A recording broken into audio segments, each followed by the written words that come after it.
वसई विरार महानगरपालिकेची निवडणूक 15 जानेवारीला होत असून प्रचाराचा शेवटचा रविवार असल्याने वसईत सुपर संडेचा उत्साह पाहायला मिळाला।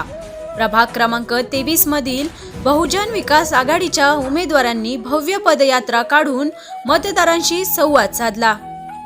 या प्रभागातून बहुजन विकास आघाडीचे उमेदवार उमा पाटील, माया तळेकर, प्रवीण नलावडे आणि गीता अहिरे निवडणूक लढवत आहेत।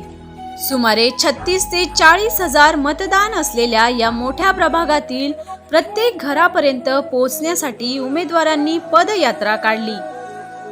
ओमनगर, कृष्णा टाउनशिप, गोकुळ अंगण, मैत्री पार्क आणि हुंबरफुटी परिसरातून ही रॅली काढण्यात आली।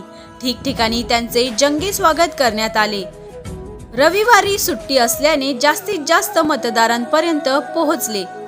मतदारांशी संपर्क झाल्याने निवडणूक चुरशीची होणार असल्याचे मानले जात आहे। आरबी न्यूज साठी मलिक शेख, मोखाडा।